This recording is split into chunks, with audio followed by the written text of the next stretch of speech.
ಮಥನ ಶ್ರವಣ ಸುಧಾ ವಿನೂತನ ಕಥನ ಕಾರಣ ಕಾವುದಾನತ ಜಗವ ಗದುಗಿನ ವೀರನಾರಾಯಣ ವರಮಣಿಗಳಿಂದೆಸೆವ ಮೌಳಿಯ ಸರಸಿ ಜಾರಿಯ ಕಿರಣದೋಳಿಯ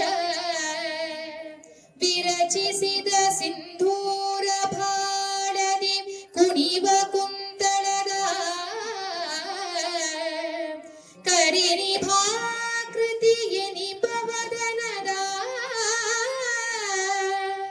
ಕರದ ಪಾಶದ ಮೋದಕದ ವಿಸ್ತರದ ಗಣಪತಿ ಮಾಡೆ ಮಗೆ ನಿರ್ವಿಘ್ನದಾಯಕವ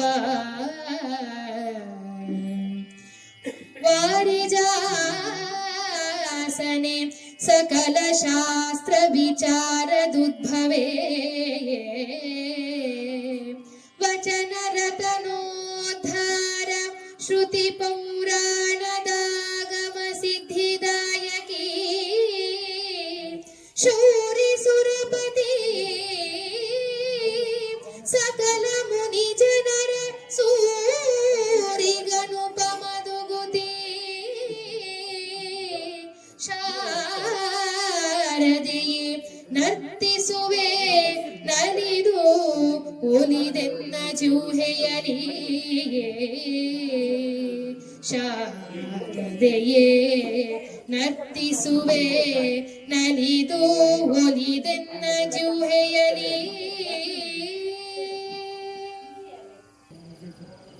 ನೆರೆದಿರುವಂತಹ ಎಲ್ಲ ಆಸ್ತಿಕ ಬಂಧುಗಳಿಗೆ ನಮ್ಮೀರುವರ ಪ್ರೀತಿಪೂರ್ವಕವಾದಂತಹ ನಮಸ್ಕಾರ. ಶ್ರೀಯುತ ರಾಮಕೃಷ್ಣ ಭಟ್ ಅವರ ಮನೆಯಲ್ಲಿ ನಡೀತಾ ಇರುವಂತಹ ದುರ್ಗಾ ಪೂಜೆಯ ಈ ಶುಭ ಅವಸರದಲ್ಲಿ ಗಮಕ ಕಲೆಗೆ ಪ್ರೋತ್ಸಾಹ ಕೊಡುವಂತಹ ನಿಟ್ಟಿನಲ್ಲಿ ಒಂದು ಅವಕಾಶವನ್ನು ಕಲ್ಪಿಸಿಕೊಟ್ಟಿದ್ದಾರೆ. ನಾವು ಇವತ್ತು ಗಮಕ ವಾಚನ ವ್ಯಾಖ್ಯಾನಕ್ಕೆ ಆಯ್ದುಕೊಂಡಂತಹ ಕಾವ್ಯ ಕುಮಾರವ್ಯಾಸ ವಿರಚಿತ ಗದುಗಿನ ಭಾರತ, ಅದರಿಂದ ಆಯ್ದುಕೊಂಡಂತಹ ಪ್ರಸಂಗ. ಆದಿಪರ್ವದಲ್ಲಿ ಬರುವಂತಹ 8ನೇ ಸಂಧಿಯಲ್ಲಿ ಕಾಣುವಂತಹ ಅರಗಿನ ಮನೆಯ ಪ್ರಸಂಗ, ಹಾಗೆ 9ನೇ ಸಂಧಿಯಲ್ಲಿ ಬರುವಂತಹ ಹಿಡಿಂಬ ವಧೆಯ ಪ್ರಸಂಗವನ್ನು ನಾವು ಪ್ರಸ್ತುತಪಡಿಸ್ತಾ ಇದ್ದೇವೆ. ಇದಕ್ಕೆ ಪೀಠಿಕೆಯಾಗಿ ಹೇಳಬಹುದಾದ್ರೆ, ಪಾಂಡುರ ಮಹಾರಾಜನಿಗೆ 5 ಪಾಂಡವರ ಜನನ ಆಗ್ತದೆ. ಹಾಗೆ ಧೃತರಾಷ್ಟ್ರನಿಗೆ 100 ಮಂದಿ ಕೌರವರ ಜನನ ಆಗ್ತದೆ. ಒಟ್ಟಿಗೆ ಆಟ ಆಡ್ತಾ ಬೆಳೀತಾ ಇರ್ತಾರೆ. ಹುಟ್ಟುತ್ತಾ ಅಣ್ಣ ತಮ್ಮಂದಿರು, ಬೆಳೆಯುತ್ತಾ ದಾಯಾದಿಗಳು ಅನ್ನುವಂತಹ ಮಾತಿನ ಹಾಗೆ ಆರಂಭದಲ್ಲಿ ಹೊಂದಾಣಿಕೆಯಲ್ಲೇ ಇದ್ರೂ ಕೂಡ ಬೆಳೆದು ದೊಡ್ಡವರಾಗ್ತಾ ಬಂದ ಹಾಗೆ ಅವರ ಮಧ್ಯೆ ವೈರ ಹುಟ್ಟಿಕೊಳ್ಳುತ್ತದೆ, ಮತ್ಸರ ಹುಟ್ಟಿಕೊಳ್ಳುತ್ತದೆ. ಒಂದು ಸಂದರ್ಭದಲ್ಲಿ ಆಟ ಆಡುವಾಗ ಎಲ್ಲ ಕೌರವರು ಕೂಡ ಒಂದು ದೊಡ್ಡ ಮರದ ಮೇಲೆ ಹತ್ತಿ ಕುಳಿತಿದ್ರಂತೆ. ಆಗ ಅಲ್ಲಿಗೆ ಬಂದಂತಹ ಭೀಮ ಆ ಮರವನ್ನು ಅಲುಗಾಡಿಸಿ ಅದರಲ್ಲಿದ್ದಂತಹ ಎಲ್ಲರನ್ನು ಕೂಡ ಕೆಳಗೆ ಬೀಳಿಸ್ತಾನೆ. ಕೆಲವರ ಕಾಲು ಮುರಿಯುತ್ತದೆ, ಕೈ ಮುರಿಯುತ್ತದೆ, ತಲೆ ಒಡೆಯುತ್ತದೆ. ಏನಾಗ್ಬೋದು ಅಂತ ನಾವು ಯೋಚನೆ ಮಾಡ್ಬೋದು. ಆ ನೋವು ತಾಳಲಾರದೆ ಆ ಮಕ್ಕಳೆಲ್ಲ ಹೋಗಿ ಹಿರಿಯರ ಹತ್ರ ದೂರು ಕೊಡ್ತಾರೆ. ಅವರನ್ನು ಹೇಗೋ ಮಾಡಿ ಆ ಮಕ್ಕಳನ್ನು ಸಮಾಧಾನ ಮಾಡ್ತಾರೆ. ಹೀಗೆ ಪರಸ್ಪರ ವೈರ ಬೆಳೀತಾ ಇರುವಂತಹ ಸಂದರ್ಭದಲ್ಲಿ ಅಲ್ಲಿ ಊರಿನ ಜನ ಇದನ್ನು ಕಂಡು ಹೇಳುತ್ತಾರೆ, ನಮ್ಮ ಈ ನಗರದಲ್ಲಿ, ಹಸ್ತಿನಾವತಿಯ ನಗರದಲ್ಲಿ ಬಹುಶಃ ಪಾಂಡವರು ಮತ್ತೆ ಕೌರವರು ಒಟ್ಟು ಕೂಡಿ ಜೀವನ ಮಾಡುವಂತಹ ಯೋಗ ಇಲ್ಲ ಈ ನಗರಕ್ಕೆ ಅಂತ ಕಾಣುತ್ತದೆ. ಒಂದೋ ಪಾಂಡವರು ಆಳ್ವಿಕೆ ಮಾಡಬೇಕು, ಕೌರವರು ಎಲ್ಲಿಯಾದ್ರೂ ಹೋಗ್ಬೇಕು, ಇಲ್ಲ ಅಂದ್ರೆ ಕೌರವರು ಆಡಳಿತ ಮಾಡಬೇಕು, ಪಾಂಡವರು ಎಲ್ಲಿಯಾದ್ರೂ ಹೋಗ್ಬೇಕು, ಬೇರೆ ಆಲ್ಟರ್ನೇಟಿವ್ ಇಲ್ಲ ಅಂತ ಜನ ಮಾತಾಡಿಕೊಳ್ಳಿಕ್ಕೆ ಶುರು ಮಾಡುತ್ತಾರೆ. ಈ ಸಂದರ್ಭದಲ್ಲಿ ಸುಯೋಧನನಿಗೆ ಒಂದು ಯೋಚನೆ ಆಗ್ತದೆ. ಒಂದು ದಿವಸ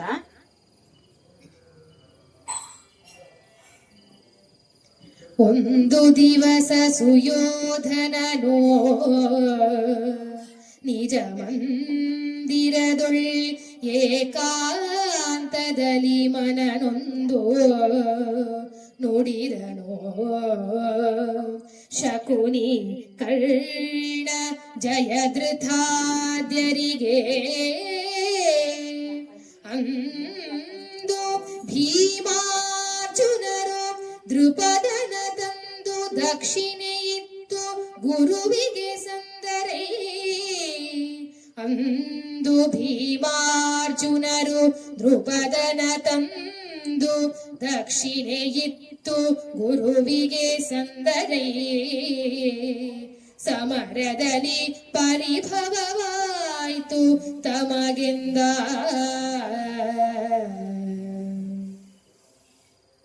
ನಮ್ಮಲ್ಲಿ ಒಂದು ಮಾತಿದೆ, ಸುಖವನ್ನು ಹಂಚಿಕೊಂಡಷ್ಟು ಸುಖ ಜಾಸ್ತಿ ಆಗ್ತದೆ, ದುಃಖವನ್ನು ಹಂಚಿಕೊಂಡಷ್ಟು ದುಃಖ ಕಡಿಮೆ ಆಗ್ತದೆ ಅಂತ ಹೇಳ್ತಾರೆ. ಈಗ ಕೌರವನಿಗೆ ಒಂದು ಅತೀವವಾದಂತಹ ಯಾತನೆ ಮನವನ್ನು ಬಾಧಿಸ್ತಾ ಇದೆ. ಅದನ್ನು ಅವನ ಆಪ್ತ ವಲಯದಲ್ಲಿ ಹಂಚಿಕೊಳ್ತಾ ಇದ್ದಾನೆ. ಕರ್ಣ, ಜಯದ್ರಥ, ಶಕುನಿ ಇವರ ಮಧ್ಯೆ ಅದನ್ನು ಹಂಚಿಕೊಳ್ತಾ ಇದ್ದಾನೆ. ಏನದು ಅಂತ ಹೇಳಿದ್ರೆ, ದೃಪದನನ್ನು ಸೋಲಿಸುವುದಕ್ಕೋಸ್ಕರ ಕೌರವರು ಪಾಂಡವರು ಇಬ್ರು ಕೂಡ ಹೋಗಿದ್ರು ಗುರುಗಳಾದಂತಹ ದ್ರೋಣರ ಅಪ್ಪಣೆಯ ಪ್ರಕಾರ. ಆದ್ರೆ ಕೌರವರಿಗೆ ಅಲ್ಲಿ ಸೋಲಾಗ್ತದೆ, ಪಾಂಡವರು ಸೋಲಿಸ್ತಾರೆ. ಇದರ ಸ್ವಲ್ಪ ಹಿನ್ನೆಲೆಯನ್ನು ಹೇಳಬಹುದಾದ್ರೆ, ದ್ರೋಣರು ಯಾಕೆ ದೃಪದನನ್ನು ಸೋಲಿಸ್ಲಿಕ್ಕೆ ಹೇಳ್ತಾರೆ ಅಂತ ಹೇಳಿದ್ರೆ, ದ್ರೋಣ ಮತ್ತು ದೃಪದ ಇಬ್ರು ಕೂಡ ಅತ್ಯಂತ ಆಪ್ತ ಗೆಳೆಯರವರು. ಆದ್ರೆ ವಿದ್ಯಾಭ್ಯಾಸ ಎಲ್ಲ ಮುಗಿದು ಆಮೇಲೆ ದೃಪದ ಪಾಂಚಾಲ ದೇಶದ ಆಳ್ವಿಕೆ ಆರಂಭ ಮಾಡಿದ್ಮೇಲೆ, ರಾಜ ಆದ್ಮೇಲೆ ಅವನಿಗೆ ಗೆಳೆಯನಾದಂತಹ ದ್ರೋಣನ ಪರಿಚಯ ಮರೆತು ಹೋಗ್ತದೆ. ದ್ರೋಣ ಅಲ್ಲಿಗೆ ಹೋದಾಗ ಅವನ ಪರಿಚಯವೇ ಸಿಗುವುದಿಲ್ಲ. ಯಾಕೆಂದ್ರೆ ಹಣ, ಕಾಂಚಾಣ ಯಾವಾಗ್ಲೂ ಹಾಗೆ ಮಾಡಿಸ್ತದೆ. ಆಗ ದ್ರೋಣನಿಗೆ ಬಹಳ ಅವಮಾನ ಆಗ್ತದೆ. ಅವನು ಅಲ್ಲಿ ಪ್ರತಿಜ್ಞೆ ಮಾಡಿ ಬರ್ತಾನೆ, ನಾನು ಒಂದಲ್ಲ ಒಂದು ದಿವಸ ನಿನ್ನನ್ನು ನನ್ನ ಕಾಲ ಬುಡಕ್ಕೆ ಬಂದು ಬೀಳುವ ಹಾಗೆ ಮಾಡ್ತೇನೆ ನಾನು ಅಂತ. ಹಾಗೆ ಪ್ರತಿಜ್ಞೆ ಮಾಡಿ ಬಂದವ ಕೌರವ ಪಾಂಡವರಿಗೆ ಅವನು ಬಿಲ್ವಿದ್ಯಾ ಗುರುಗಳಾಗಿ ಕೆಲಸ ಮಾಡ್ತಾನೆ. ಆ ಎಲ್ಲ ಶಸ್ತ್ರಾಭ್ಯಾಸದ ಎಲ್ಲ ವಿದ್ಯೆಯನ್ನು ಕಲಿಸಿ ಆದ್ಮೇಲೆ ಅವನು ಗುರುದಕ್ಷಿಣೆಯಾಗಿ ಕೇಳುವುದು ಏನು ಅಂದ್ರೆ, ನೀವು ದೃಪದನನ್ನು ಸೋಲಿಸಬೇಕು, ಅವನನ್ನು ತಂದು ನನ್ನ ಪಾದದ ಬುಡಕ್ಕೆ ಕೆಡವಬೇಕು ಅಂತ. ಆಗ ಇಬ್ರು ಬಹಳ ಹೆಮ್ಮೆಯಿಂದ ಒಪ್ಪಿಕೊಳ್ಳುತ್ತಾರೆ. ಕೌರವರು ಮಾಡ್ತೇವೆ ಹೇಳ್ತಾರೆ, ಪಾಂಡವರು ಕೂಡ ಒಪ್ಪಿಕೊಳ್ಳುತ್ತಾರೆ. ಆದ್ರೆ ಕೌರವರಿಂದ ಅದು ಸಾಧ್ಯ ಆಗ್ಲಿಲ್ಲ. ಪಾಂಡವರು ಆ ಕೆಲಸವನ್ನು ಮಾಡ್ತಾರೆ. ಅರ್ಜುನ ತಂದು ಪಾದದಲ್ಲಿ ಕೆಡವುತ್ತಾನೆ. ಇದು ದುರ್ಯೋಧನನಿಗೆ ಬಹಳ ಅವಮಾನದ ಪ್ರಸಂಗ ಅಂತ ಭಾವಿಸ್ತಾನೆ. ಯಾಕಂದ್ರೆ ಅವರಿಗೆ ಮಾಡ್ಲಿಕ್ಕೆ ಆಗುದಿಲ್ಲ ಅಂತ ಹೇಳುವಂತದಕ್ಕಿಂತಲೂ ಕೂಡ ನಮ್ಗೆ ಆಗದ ಕೆಲಸವನ್ನು ನಮ್ಮ ವೈರಿಗಳು ಮಾಡಿದ್ರಲ್ಲ, ಪಾಂಡವರು ಮಾಡಿದ್ರಲ್ಲ, ಅದನ್ನು ಸಹಿಸಿಕೊಳ್ಳಿಕ್ಕಾಗುದಿಲ್ಲ. ಅದನ್ನೇ ಅವನು ಇಲ್ಲಿ ಹೇಳ್ತಾ ಇದ್ದಾನೆ. ನಮ್ಗೆ ಅವಮಾನ ಆಗಿದೆ, ಅವರು ಸಮ್ಮಾನವನ್ನು ಅನುಭವಿಸಿದ್ರು, ಹಾಗಾಗಿ ನನಗೆ ಅದರಲ್ಲಿಯೂ ಆ ಪಾಂಡವರಲ್ಲಿ ಭೀಮನನ್ನು ಕಂಡ್ರೆ ಆಗುದಿಲ್ಲ. ಯಾಕೆ ಅಂದ್ರೆ ಅವನು ಮಾವಿನ ತೋಪಿನ ಮಧ್ಯದ ಒಂದು ಜಾಲಿಯ ಗಿಡದ ಹಾಗಿದ್ದಾನವನು. ಎಷ್ಟು ಸಲ ಪ್ರಯತ್ನ ಮಾಡಿದೆವು ಅವನನ್ನು ಕೊಲ್ಲಬೇಕು ಅಂತೇಳಿ. ಅವನನ್ನು ಮಡುವಿನಲ್ಲಿ ಕಟ್ಟಿ ಹಾಕಿದೆವು, ಆದ್ರೆ ಆ ಮಡು ಅವನಿಗೆ ಹಂಸತೂಲಿಕ ತಲ್ಪವಾಗಿ ಪರಿಣಮಿಸಿತು. ವಿಷದ ಲಡ್ಡುಗೆಯನ್ನು ತಿನ್ನಿಸಿದೆವು, ಆದ್ರೆ ಏನು ಆಗ್ಲಿಲ್ಲ, ಅದು ಉದರ ದೀಪನ ಚೂರ್ಣವಾಗಿ ಪರಿಣಮಿಸಿತು ಅವನಿಗೆ. ಹಾಗಿದ್ರೆ ಏನು ಮಾಡುವ, ಇದಕ್ಕೆ ಏನು ದಾರಿ ಹಾಗಿದ್ರೆ ಅಂತ ಅವನು ತನ್ನ ಅಳಲನ್ನು ತೋಡಿಕೊಳ್ತಾನೆ. ಆಗ ಕರ್ಣ ಹೇಳುತ್ತಾನೆ, ಅವನ ಆಪ್ತ ಮಿತ್ರ ಕರ್ಣ, ಅವನು ಹೇಳುತ್ತಾನೆ, ನೀನು ಚಿಂತಾಂಗನಿಗೆ ಮನಸ್ಸನ್ನು ಕೊಡಬೇಡ, ನೀನೊಂದು ಅಪ್ಪಣೆ ಮಾಡು, ಅವನನ್ನು ಕೊಂದು ಭೀಮನನ್ನು ಕಡಿದು ಕೊಂದು ದಿಗ್ಬಲಿಯನ್ನು ಕೊಡ್ತೇನೆ ನಾನು, ನೀನು ಹೆದರಬೇಡ ಅಂತ ಆಶ್ವಾಸನೆಯನ್ನು ಕೊಡ್ತಾನೆ. ಮತ್ತೆ ಮುಂದುವರೆದು ಹೇಳ್ತಾನೆ, ವಿದುರ ಭೀಷ್ಮಾದಿಗಳು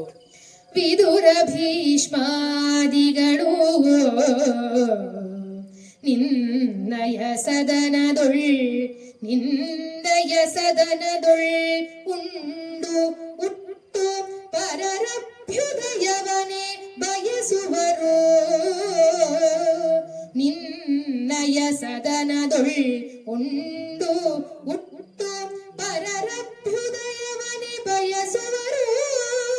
ದೂರುವರೆಂಬನವರುಗಳ ಹದನ ನೀನೇ ಬಲ್ಲೆ. ದೂರುವರು ಎಮ್ಮನು ಅವರುಗಳ ಹದನ ನೀನೇ ಬಲ್ಲೆ. ಸಾಕಿನ್ನದರ ಮಾತೇಕೆಂದ ತನ್ನಯ ಹದನವನು ಚಿತ್ತೈಸು ಸಾಕಿನ್ನು ಎಂದನ ಕರ್ಣ.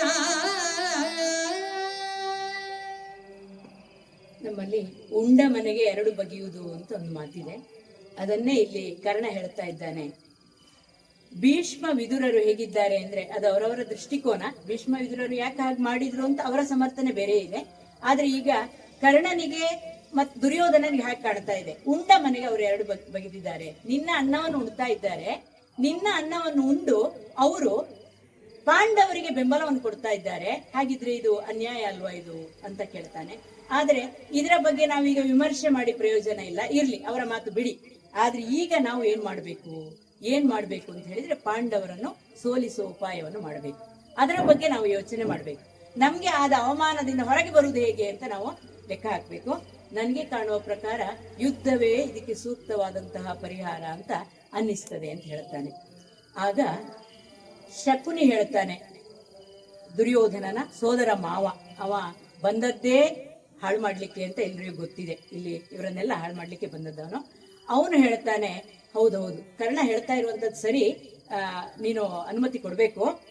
ಯುದ್ಧ ಮಾಡುವಂಥದ್ದು ಮಾತ್ರ ಸರಿ ಅಂತ ನನ್ಗೆ ಕಾಣುವುದಿಲ್ಲ. ಯಾವುದಾದ್ರೂ ಕುಟಿಲೋಪಾಯದಿಂದ ಅವರನ್ನು ಗೆಲ್ಲಬೇಕು ಅಂತ ಹೇಳ್ತಾನೆ. ಯುದ್ಧ ಬೇಡ, ಯಾವುದಾದ್ರೂ ಒಂದು ಕುಟಿಲೋಪಾಯದಿಂದ ಗೆಲ್ಲಬೇಕು. ಮತ್ತೆ ಇನ್ನೊಂದು ಮಾತೇನು ಅಂದ್ರೆ, ಈ ಲೋಕದಲ್ಲಿ ಪ್ರತಿಯೊಬ್ಬರಿಗೂ ಹೇಗೆ ಅಂದ್ರೆ ಎರಡು ಪಕ್ಷಗಳಿರ್ತದೆ. ಒಂದು ತಾಯಿಯ ಪಕ್ಷ, ಇನ್ನೊಂದು ತಂದೆಯ ಪಕ್ಷ ಅಂತ. ಇಷ್ಟು ಸತ್ಯ ಅಂತ ಗೊತ್ತಿಲ್ಲ, ಆದ್ರೆ ಅವನು ಹೇಳ್ತಾನೆ ಶಕುನಿ ಆ ಮಾತನ್ನು. ಏನಂದ್ರೆ, ತಾಯಿಯ ಪಕ್ಷದವರು ಯಾವಾಗ್ಲೂ ಕೂಡ ಅವರು ಬೆಂಬಲಿಗರಾಗಿರ್ತಾರೆ.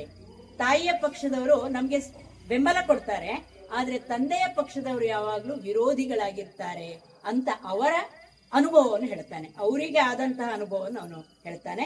ಅವರು ಯಾವಾಗ್ಲೂ ಸರ್ಪದ ಹಾಗೆ ತಿನ್ಲಿಕ್ಕೆ ಬಯಸ್ತಾರೆ, ನಮ್ಮನ್ನು ಮುಗಿಸ್ಲಿಕ್ಕೆ ಬಯಸ್ತಾರೆ ಅಂತ ಹೇಳ್ತಾನೆ.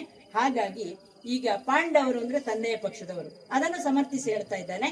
ಹಾಗಾಗಿ ಏನ್ ಮಾಡ್ಬೇಕು, ನಾವು ಎಚ್ಚರದಿಂದ ಈ ಕಾರ್ಯವನ್ನು ನಿರ್ವಹಿಸಬೇಕು. ಏನ್ ಮಾಡಬೇಕು ಅಂತ ಹೇಳಿದ್ರೆ, ಮೊಳಕೆಯಲ್ಲೇ ಚೂಟಿ ಹಾಕಬೇಕು.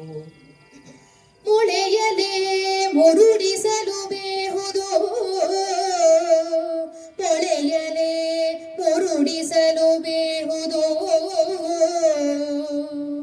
ಬಲಿದ ಬಳಿಕದು ನಿನ್ನ ಹವಣಿ, ಇಳೆಯೊಳ್ ಅರ್ಧವನಿತ್ತು ರಿಪುಗಳ ಹೆಚ್ಚಿಸಿದ ಬಳಿಕ ಗೆಲುವನಾವನು ದೇವ ದಾನವರೊಳಗೆ ಭೀಮಾರ್ಜುನರ ಕೈ ಮನದಳವನರಿಯ ಹಾರವೈ ಮೇಲೆಂದ ನಾಶಕುನಿ.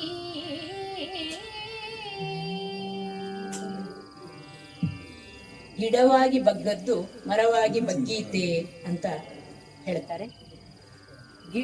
ಬಗ್ಗಿಸ್ಬೇಕು ಅಂದ್ರೆ ಗಿಡವಾಗಿ ಇರುವಾಗ್ಲೇ ಬಗ್ಗಿಸ್ಲಿಕ್ಕೆ ಪ್ರಯತ್ನ ಮಾಡ್ಬೇಕು. ಮರ ಆದ್ಮೇಲೆ ಮತ್ತೆ ಅದನ್ನ ಏನು ಮಾಡ್ಲಿಕ್ಕೂ ಆಗುದಿಲ್ಲ.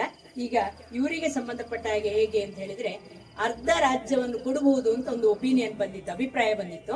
ಅದಕ್ಕೆ ಇವನು ಹೇಳ್ತಾನೆ ಶಕುನಿ, ಅರ್ಧ ರಾಜ್ಯವನ್ನು ಕೊಟ್ಟು ಅವರನ್ನು ಬಲಿಷ್ಠರನ್ನಾಗಿ ಮಾಡಿದರೆ ಮತ್ತೆ ನಮ್ಗೆ ಅವರನ್ನು ಬಗ್ಗಿಸ್ಲಿಕ್ಕೆ ಬರುವುದಿಲ್ಲ, ಮತ್ತೆ ಅವರನ್ನು ನಮ್ಗೆ ಸೋಲಿಸ್ಲಿಕ್ಕೆ ಬರುವುದಿಲ್ಲ. ಹಾಗಾಗಿ ಆ ಯೋಚನೆ ಬೇಡ.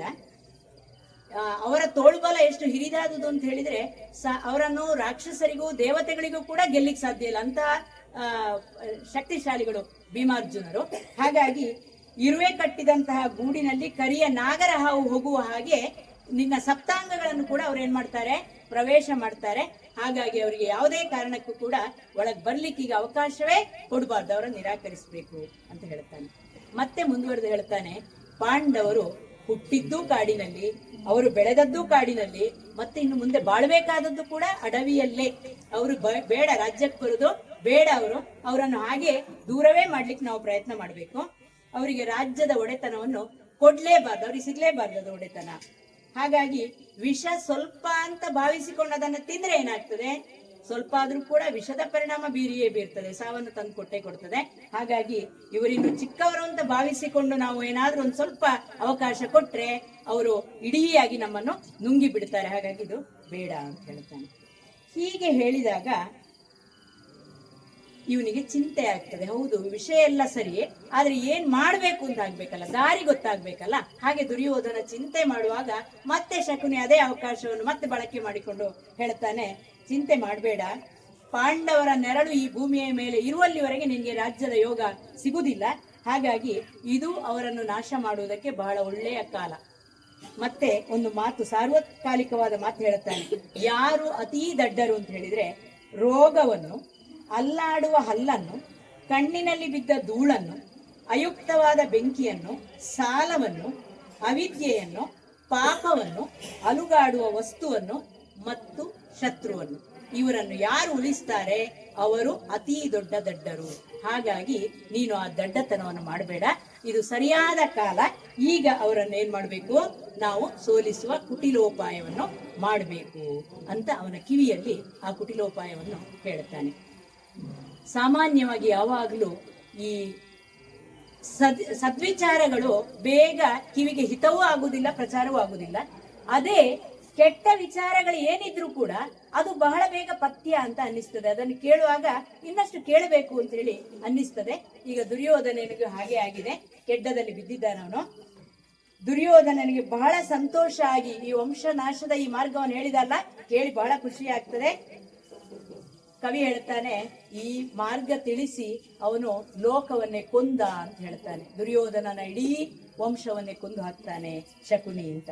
ದುರ್ಯೋಧನನೇ ಹೇಳ್ತಾನೆ, ಐಶ್ವರ್ಯ, ನನ್ನ ಐಶ್ವರ್ಯ, ಏಳಿಗೆ, ನನ್ನ ಅವಮಾನ, ಸಮ್ಮಾನ ಇದೆಲ್ಲ ನಿನ್ನಿಂದಲೇ ಆಗ್ತದೆ ಮಾವ. ನೀನೇ ನನ್ನನ್ನು ಒಳ್ಳೇದು ಮಾಡುವನು, ನನಗೆ ಅತ್ಯಂತ ಹಿತವನ್ನು ತರುವ ಅಂದ್ರೆ ನನಗೆ ಯಾರು ಇಲ್ಲ ಪ್ರಪಂಚದಲ್ಲಿ ನಿನ್ನನ್ನು ಬಿಟ್ಟು, ನೀನೇ ನನಗೆ ಹಿತವರು ಅಂತ ಹೇಳ್ತಾನೆ. ಆಗ ಇಬ್ಬರೊಟ್ಟಿಗೆ ಯಾವ ಉಪಾಯ ಹಾಗಿದ್ರೆ ಅಂತ ಮಾತಾಡಿಕೊಂಡು ಬೆಂಕಿಯಲ್ಲಿ ನಾಶ ಮಾಡುವ. ನಾವು ನೀರಿನಲ್ಲಿ ಪ್ರಯತ್ನ ಮಾಡಿದೆವು, ಆಗ್ಲಿಲ್ಲ. ವಿಷದಲ್ಲಿ ಪ್ರಯತ್ನ ಮಾಡಿದೆವು, ಆಗ್ಲಿಲ್ಲ. ಹಾಗಾಗಿ ನಾವೀಗ ಏನ್ ಮಾಡುವ, ಬೆಂಕಿಯಲ್ಲಿ ಅವರನ್ನು ನಾಶ ಮಾಡುವಂತಹ ಪ್ರಯತ್ನವನ್ನು ಮಾಡುವ ಅಂತ ಮಾತಾಡಿಕೊಳ್ತಾರೆ. ಈಗ ಈ ನಿರ್ಧಾರವನ್ನು ತಂದೆಯವರಿಗೆ ತಿಳಿಸ್ಬೇಕು. ಯಾವುದೇ ಕೆಲಸ ಮಾಡುವಾಗಲೂ ಕೂಡ ಹಿರಿಯರಿಗೆ ಹೇಳದೆ ಕೆಲಸ ಮಾಡ್ಲಿಕ್ಕಿಲ್ಲ. ಅದೆಂತ ದುಷ್ಟನೇ ಆದ್ರೂ ಕೂಡ ಹಿರಿಯರ ಗಮನಕ್ಕೆ ತರಬೇಕು. ಹಾಗಾಗಿ ಇದು ಮಾತಾಡ್ತಾ ಇರುವ ಹೊತ್ತು ಮಧ್ಯರಾತ್ರಿ ಅಂತೆ, ಗೊತ್ತು ಇಲ್ಲದೆ ಎಷ್ಟೊತ್ತಿಗೆ ಮಾತಾಡಿದ್ದೇವೆ ಅಂತ ಗೊತ್ತಿಲ್ಲ. ಸೀದಾ ಅರಮನೆಗೆ ಹೋಗಿ ಧೃತರಾಷ್ಟ್ರನ ಮನೆಯ ಬಾಗಿಲನ್ನು ಬಡಿತಾರೆ. ಅವನ ಹತ್ರ ಹೇಳ್ತಾನೆ, ಆ ಮಧ್ಯರಾತ್ರಿಯಲ್ಲಿ ಹೇಳ್ತಾನೆ, ಅಪ್ಪ ನನ್ನ ಎಬ್ಬಿಸಿ ಪಾಪ ನಿದ್ರೆಯಿಂದ.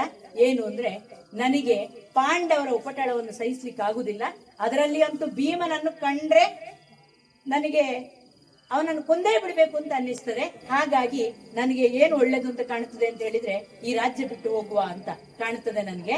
ನೀವೇನ್ ಹೇಳ್ತೀರಿ ಅಪ್ಪ ಅಂತ ಕೇಳ್ತಾನೆ. ಆಗ ಏನ್ ಹೇಳ್ಬೋದಪ್ಪ, ಅಕಟ ಅಕಟ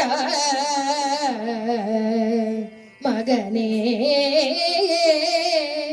ಧರ್ಮಸುತ ನಡೆಯರು ಧರ್ಮನಂದನನ ಸಕಲ ರಾಜ್ಯಕ್ಕೆ ಪಾಂಡುವೆ ಪಾಲಕನು ತನ್ನೊಳು ತಪ್ಪಿರನೇ ಪಿಡು ವಿಕಳ ಮತಿಗಳ ಮಾತನಿಂದನು ಮಗಗೆ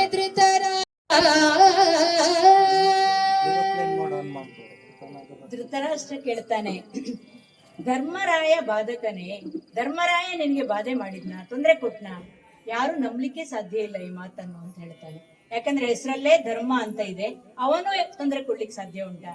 ಮಾತ್ರ ಅಲ್ಲ, ಅವನ ತಮ್ಮಂದ್ರಾದಂತಹ ಭೀಮ ಅರ್ಜುನರು ಸಬಲರಿರ್ಬೋದು, ಆದ್ರೆ ಅಣ್ಣನ ಮಾತನ್ನು ಯಾವತ್ತೂ ಮೀರುವವರಲ್ಲ. ಅಣ್ಣ ಹೇಳಿದ ಮಾತನ್ನು ಸಾಕ್ಷಾತ್ ಪರಿಪಾಲಿಸುವವರು. ಅವರು ನಿನಗೆ ತೊಂದರೆ ಕೊಡ್ಲಿಕ್ಕೆ ಸಾಧ್ಯ ಇಲ್ಲ. ನನಗೆ ಮಾತ್ರ ಅಲ್ಲ, ಪಾಂಡು ಮಹಾರಾಜ ಆಳ್ತಾ ಇದ್ದಂತಹ ಕಾಲಕ್ಕೂ ನಾನು ಅವನ ಜೊತೆಗಿದ್ದೆ. ಅವ ಒಂದು ದಿನವೂ ನನ್ನನ್ನು ಅವಮಾನ ಆಗುವಂತಹ ರೀತಿಯಲ್ಲಿ ನನ್ನನ್ನು ನಡೆಸಲಿಲ್ಲ. ಅಂತಹ ಪಾಂಡುವಿನ ಮಕ್ಕಳಾದಂತಹ ಇವರಿಂದ ನಿನಗೆ ಬಾಧಕ ಬರ್ಲಿಕ್ಕೆ ಸಾಧ್ಯವೇ ಇಲ್ಲ. ನನಗೆ ಕಾಣುತ್ತದೆ, ನೀನು ಯಾರದ್ದೋ ದುರ್ಬೋಧೆಯನ್ನು ಕೇಳಿ, ಯಾರದ್ದೋ ಕುಟಿಲದ ಮಾತನ್ನು ಕೇಳಿಕೊಂಡು ನೀನು ಈ ರೀತಿ ಮಾತಾಡ್ತಾ ಇದ್ದಿ ಅಂತ ನಂಗೆ ಅನ್ನಿಸ್ತದೆ. ಹಾಗಾಗಿ ನೀನು ಯೋಚನೆ ಮಾಡು, ನೀನು ಹೇಳುವ ಮಾತಿನಲ್ಲಿ ಎಷ್ಟು ಸತ್ಯ ಉಂಟು ಅಂತ ಯೋಚನೆ ಮಾಡು ಅಂತ ಹೇಳ್ತಾನೆ. ದುರ್ಯೋಧನನಿಗೆ ಅದು ಸಹಿಸಲು ಅಸಾಧ್ಯವಾದ ಮಾತಾಗ್ತದೆ. ಯಾಕಂದ್ರೆ ಒಂದು ಯೋಚನೆ ಮಾಡಿದ್ರು ಅಂತ ಹೇಳಿದ್ರೆ ದುಷ್ಟರು, ಮತ್ತೆ ಅದಕ್ಕೆ ವಿರುದ್ಧವಾಗಿ ಯಾರು ಏನು ಹೇಳಿದ್ರು ಕೂಡ ಅವರಿಗೆ ಅದು ಪಥ್ಯ ಆಗುದಿಲ್ಲ. ಹಾಗಾಗಿ ಅವನು ಹೇಳ್ತಾನೆ, ಪಾಂಡುವಿನ ರಾಜ್ಯ ಹಾಗಿದ್ರೆ ಯುಧಿಷ್ಠಿರನಿಗೆ ಸೇರಿ ಬಿಡ್ಲಿ, ಹೋಗ್ಲಿ, ಅವನೇ ರಾಜ್ಯಭಾರ ಮಾಡ್ಲಿ, ನೀನು ಅವರ ರಾಜ್ಯದಲ್ಲಿ ಬಹಳ ಆರಾಮ ಇರು, ನಿನ್ನನ್ನು ಹೇಗೂ ಚಂದಕ್ಕೆ ನೋಡ್ಕೊಳ್ತಾರಲ್ಲ, ಆರಾಮ ಇರು, ನನಗೊಂದು ಅಪ್ಪಣೆ ಕೊಟ್ಬಿಡು, ನಾನು ಇಲ್ಲಿಂದ ಹೋಗ್ಬಿಡ್ತೇನೆ. ಯಾರ ತೋಳಬಲ ಇದೆ, ಯಾರಲ್ಲಿ ತೋಳಬಲ ಇದೆ ಅವರ ಜೊತೆಗೆ ನಾನು ಹೋಗಿ ಸೇರಿಕೊಂಡು ನಾನು ಹೇಗಾದ್ರೂ ಜೀವನ ಮಾಡ್ತೇನೆ, ಇಲ್ಲಿ ಇರುವುದಿಲ್ಲ ನಾನು ಅಂತ ಹೇಳಿ ಹೇಳ್ತಾನೆ. ಆಗ ಈ ಮಾತು ಕೇಳಿದಾಗ ಧೃತರಾಷ್ಟ್ರನಿಗೆ ಕಣ್ಣೀರು ಬರುತ್ತದೆ. ಇದು ಬಹುಶಃ ಸಾಮಾನ್ಯವಾಗಿ ಎಲ್ಲ ಅಪ್ಪಂದರಿಗೂ ಅಮ್ಮಂದರಿಗೂ ಆಗುವಂತಹ ಒಂದು ಸಂಕಟ ಅಂತ ಭಾವಿಸ್ತೇನೆ ನಾನು. ಇವತ್ತಿನ ಪರಿಸ್ಥಿತಿಗೆ ನಾವು ಅದನ್ನು ಅನ್ವಯಿಸಿಕೊಂಡು ಯೋಚನೆ ಮಾಡಿದ್ರು ಕೂಡ ಮಕ್ಕಳು ಏನೋ ದಾರಿ ತಪ್ತಾ ಇದ್ದಾರೆ, ಅವ್ರು ಮಾಡಿದ್ದು ಸರಿ ಇಲ್ಲ ಅಂತಾದಾಗ ಅದನ್ನು ತಿದ್ದುವಲ್ಲಿ ಸ್ವಲ್ಪ ಇವತ್ತಿನ ದಿನಗಳಲ್ಲಿ ದಿನಮಾನಸದಲ್ಲಿ ನಾವು ಹಿಂದೆ ಮುಂದೆ ನೋಡ್ತೇವೆ. ಮೊದಲು ಒಂದು ತಲೆಮಾರು ಹಿಂದೆ ನಾವು ಸಣ್ಣವರಿದ್ದಾಗ ಆಗ ಈ ಸಮಸ್ಯೆ ಇರಲಿಲ್ಲ. ಯಾಕಂದ್ರೆ ಪೆಟ್ಟು ಕೊಡುವುದು ಇತ್ತು, ತಿದ್ದುವುದು ಇತ್ತು, ಮನಸ್ಸಿಗೆ ಘಾಸಿ ಆಗುವಾಗ ಹೇಳುವಂಥದ್ದು ಎಲ್ಲವೂ ಇತ್ತು. ಆದ್ರೆ ಇವತ್ತು ಇರುವಂತಹ 1-2 ಮಕ್ಕಳಲ್ಲಿ ಹೇಗೆ ಅಂದ್ರೆ ಹೇಳಲಿಕ್ಕೆ ನಾವು ಹಿಂದೆ ಮುಂದೆ ಮಾಡ್ತೇವೆ. ಹೇಗೆ ಹೇಳೋದು, ಮಗುವಿಗೆ ನೋವಾದ್ರೆ ಅಂತ, ಅದು ಸುಮಾರು ದೊಡ್ಡದಾದ್ರೂ ನಮ್ಮ ಮನಸ್ಸಲ್ಲಿ ಮಗು ಅಂತಲೇ ಇರ್ತದೆ. ಆದ್ರೆ ತಿದ್ದುವಂಥದ್ದನ್ನು ತಿದ್ದುವ ಕಾಲಕ್ಕೆ ತಿದ್ದದೆ ಹೋದ್ರೆ ಆಮೇಲೆ ಅವರನ್ನು ಏನು ಮಾಡ್ಲಿಕ್ಕೂ ಬರುವುದಿಲ್ಲ. ನಾನು ಈಗಲೇ ಹೇಳಿದ ಹಾಗೆ ಗಿಡವಾಗಿ ಬಗ್ಗದ್ದು ಮರವಾಗಿ ಬಗ್ಗುವುದಿಲ್ಲ. ಈಗ ಧೃತರಾಷ್ಟ್ರನಿಗೂ ಅದೇ ಸಂದಿಗ್ಧ ಉಂಟಾಗಿದೆ. ಮಗ ಈ ರೀತಿ ಮನಸ್ಸಿಗೆ ಘಾಸಿ ಆಗುವಾಗ ಮಾತಾಡ್ತಾ ಇದ್ದಾನೆ, ಅವ ದಾರಿಯಿಂದ ಇನ್ನು ವಿಚಲಿತನಾಗುವುದಿಲ್ಲ ಅಂತ ಸ್ಪಷ್ಟ ಇದೆ. ಹಾಗಾಗಿ ಅವನು ಕಣ್ಣೀರು ತಂದುಕೊಂಡು ಅಪ್ಪಿಕೊಂಡು ಹೇಳ್ತಾನೆ, ಸರಿ, ನೀನು ಹೋಗಬೇಡ, ನೀನು ಹೋದ್ರೆ ಈ ನನ್ನ ದೇಹ ಉಳಿಲಿಕ್ಕೆ ಸಾಧ್ಯ ಉಂಟ ಮಗನೇ, ನಿನಗೋಸ್ಕರ ನಾನು ಬದುಕಿದ್ದೇನೆ, ಹಾಗಾಗಿ ನೀನು ಹೋಗ್ಬೇಡ, ನನ್ನ ಮರಿಯಾನೆ ಬಾ ಬಾ ಅಂತ ಹೇಳ್ತಾನೆ. ಹಾಗಿದ್ರೆ ನಿನ್ನ ನಿಶ್ಚಯ ಏನು, ನೀನೇನ್ ನಿರ್ಧಾರ ಮಾಡಿದ್ದಿ ಹೇಳು, ಹಾಗೆ ಆಗ್ಲಿ ಅಂತ ಒಪ್ಪಿಕೊಡ್ತಾನೆ. ದುರ್ಯೋಧನ ಆಗ ಬೆಂಕಿಯಿಂದ ಸುಡುವಂತಹ ತನ್ನ ಉಪಾಯವನ್ನು ಏನು ಅವನು ಶಕುನಿ ಸೇರಿಕೊಂಡು ಮಾಡಿದಾರಲ್ಲ ಅದನ್ನು ಹೇಳುತ್ತಾನೆ. ಸರಿ, ನೀನು ಶತ್ರುಗಳನ್ನು ಹೇಗೆ ಕುಲುಮೆಗೆ ಹಾಕಿ ಬೇಯಿಸಬೇಕು ಎಂದು ಭಾವಿಸಿದ್ಯೋ ಹಾಗೆ ಆಗ್ಲಿ, ಬೇಯಿಸು, ಮಾಡು ನಿನ್ನ ಕೆಲಸ, ನಾನು ಒಪ್ಪಿಕೊಡುತ್ತೇನೆ ಅಂತ ಹೇಳ್ತಾನೆ. ಆಗ ಪಾಂಡುಕುಮಾರಕನ್ನು ಕರೆಸುವಂತೆ ದುರ್ಯೋಧನ ಹೇಳ್ತಾನೆ. ಕರೆಸಿ ಪಾಂಡುಕುಮಾರಕರ, ಕರೆಸಿ ಪಾಂಡುಕುಮಾರಕರ, ಈ ಧರೆಯ ಹಸುಗೆಯ ಮಾಡಿಕೊಂಡು ಕರಿತುರಗ ಭಂಡಾರವನು ಸಹ ದಾಯಾದ ವಿಷಯದಲ್ಲಿ ಇರುವನವರಿಗೆ ವಾರಣಾವತಿಪುರದೊಳಗೆ ಪರುಠವಿಸಿಕೊಡು, ತಾನರುಹಿ ಸುಡುವೆನೋ, ತಾನರುಹಿ ಸುಡುವೆನೋ ಬಳಿಕ ಲಾಕ್ಷಾಭವನ ರಚನೆಯಲಿ.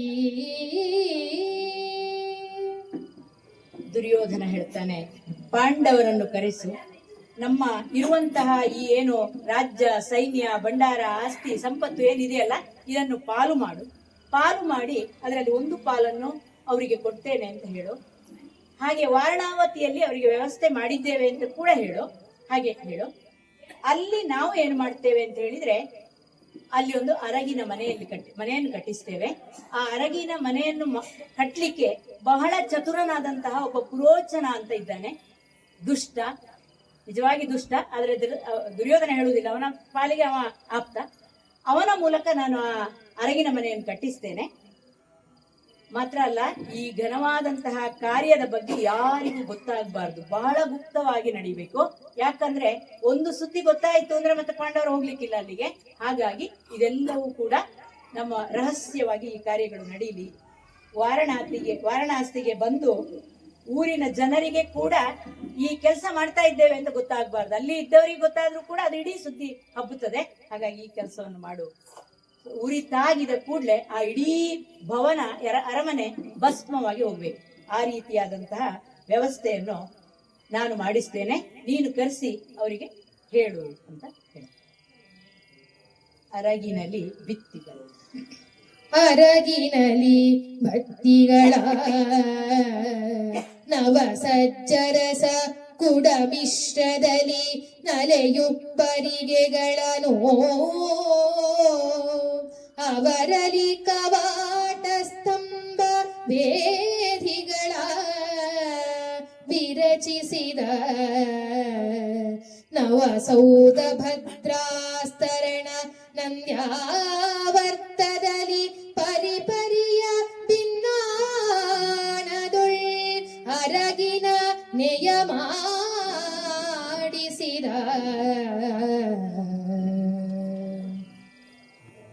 ಸರಿ, ಹೇಳಿದ ಪ್ರಕಾರ ಪುರೋಚನನಿಂದ ಅರಗಿನ ಮನೆ ಸಿದ್ಧವಾಗಿದೆ.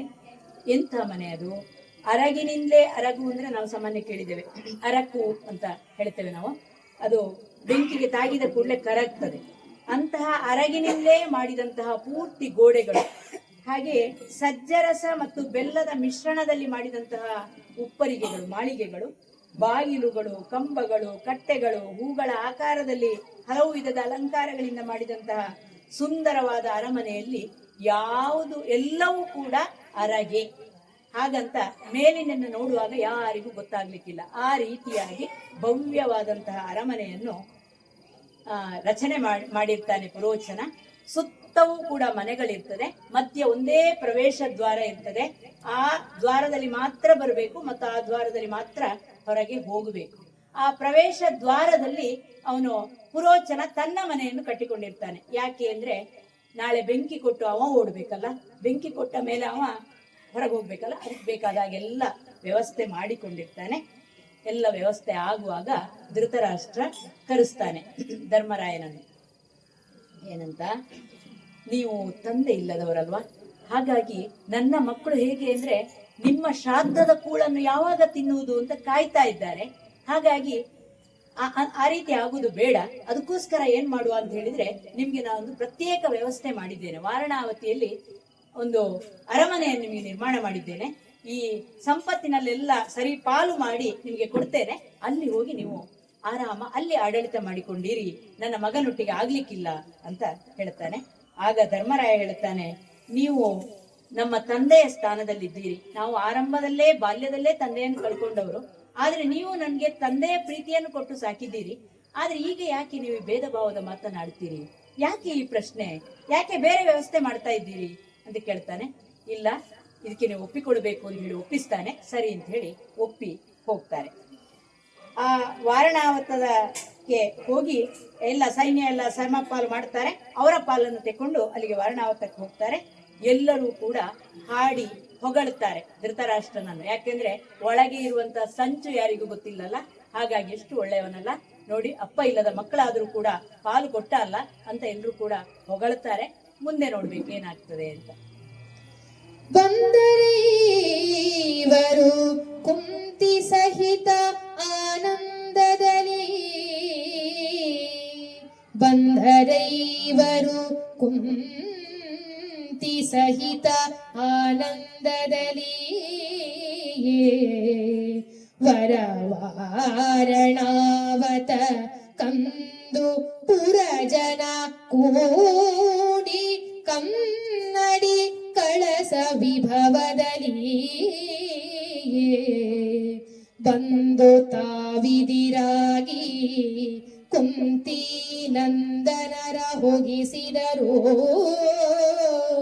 ಪಟ್ಟಣವೊಂದು ಮೆರೆದುದು ಕೊಡೆ ಗುಡಿ ತೋರಣ ರಚನೆಯಲಿ,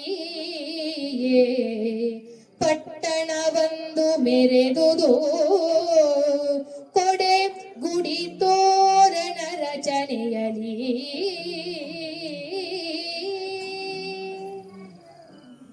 ಕುಂತಿಯೊಡನೆ ಪಾಂಡವರು ವಾರಣಾವತಕ್ಕೆ ಬರ್ತಾರೆ.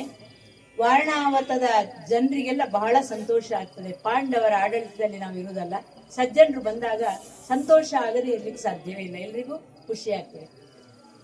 ಆಗ ಆ ಊರ ಜನರೆಲ್ಲ ಏನ್ ಮಾಡ್ತಾರೆ ಅಂದ್ರೆ, ಊರ ಬಾಗಿಲಿನಲ್ಲಿ ಧ್ವಜವನ್ನು ಏರಿಸಿ ತೋರಣವನ್ನು ಕಟ್ಟಿ ಕಲಶ ಕನ್ನಡಿಯನ್ನು ಹಿಡಿದು ಇವರನ್ನು ಅದ್ಭುತವಾಗಿ ಸ್ವಾಗತ ಮಾಡ್ತಾರೆ. ಅದರ ಒಳಕ್ಕೆ ಜನರಿಗೂ ಗೊತ್ತಿಲ್ಲ ಹೀಗಾಗ್ತದೆ ಮುಂದೆ ಅಂತ, ಅವರಿಗೂ ಗೊತ್ತಿಲ್ಲ. ಕಾಣಿಕೆಯನ್ನೆಲ್ಲ ಕೊಡ್ತಾರೆ. ಈ ಪುರೋಚನ ಏನು ಗೊತ್ತಿಲ್ಲದ ಹಾಗೆ ಅವರ ಜೊತೆಗೆಲ್ಲ ಬೆರೆತುಕೊಂಡು ಓಡಾಡಿಕೊಂಡಿರ್ತಾನೆ. ಧರ್ಮರಾಯನಿಗೆ ಅದರ ಒಳಗೆ ಪ್ರವೇಶ ಮಾಡುವಂತಹ ಸಂದರ್ಭದಲ್ಲಿ ಸಣ್ಣ ಸಂಶಯ ಬರ್ತದೆ. ಇದು ಸಹಜವಾದ ಮನೆ ಅಲ್ಲ, ಇದು ಕಲ್ಲಿನಿಂದ ಮಣ್ಣಿನಿಂದ ಮಾಡಿದಂತಹ ಮನೆ ಅಲ್ಲ ಇದು ಅಂತ ಸಂಶಯ ಬರ್ತದೆ. ಅವನು ಪರೀಕ್ಷಿಸಿ ನೋಡುವಾಗ ಇದು ಅರಗು ಅನ್ನುವಂಥದ್ದು ಅವನ ಗಮನಕ್ಕೆ ಬರ್ತದೆ. ಅದೇ ಅದೇ ರೀತಿ ಇದು ವಿದುರನಿಗೆ ಕೂಡ ಗೊತ್ತಾಗಿತ್ತಂತೆ. ವಿದುರನಿಗೂ ಕೂಡ ಈ ಸುದ್ದಿ ಗೊತ್ತಾಗಿತ್ತು, ಇದು ಒಳ್ಳೆಯ ಉದ್ದೇಶದಲ್ಲಿ ಮಾಡುವುದಲ್ಲ ಅಂತ. ಯಾಕಂದ್ರೆ ಧೃತರಾಷ್ಟ್ರ ಹೇಗೆ, ಕೌರವರು ಹೇಗೆ ಅಂತ ಎಲ್ರಿಗೂ ಗೊತ್ತಿದೆ, ಅಷ್ಟು ಕಾಲ ಒಟ್ಟಿಗಿದ್ದಂತ ವಿದುರನಿಗೆ ಗೊತ್ತಿದೆ. ಹಾಗಾಗಿ ಅವನು ಒಂದು ಉಪಾಯ ಮಾಡ್ತಾನೆ. ಏನು ಅಂತ ಹೇಳಿದ್ರೆ, ಒಬ್ಬ ಕನಕ ಎನ್ನುವನನ್ನು ಅಲ್ಲಿಗೆ ಕಳುಹಿಸಿ ಪಾಂಡವರ ಮಲಗುವ ಕೋಣೆಯಿಂದ ಒಂದು ಸುರಂಗ ಮಾರ್ಗವನ್ನು ಕೊರೆಸಿ ಅದು ಮತ್ತೆ ಕಾಡಿಗೆ ಹೋಗಿ ಸೇರ್ಬೇಕು, ಲಿಂಕ್ ಆಗ್ಬೇಕು. ಆ ರೀತಿ ಒಂದು ಸುರಂಗ ಮಾರ್ಗವನ್ನು ಕೊರೆಯಿಸ್ತಾನೆ. ಈ ವಿಷಯ ಯಾವುದು ಕೌರವರಿಗೆ ಗೊತ್ತಿಲ್ಲ, ಇವನ್ ಪುರೋಚನನಿಗೆ ಕೂಡ ಗೊತ್ತಿಲ್ಲ, ಅವನಿಗೂ ಗೊತ್ತಾಗಲಿಲ್ಲ.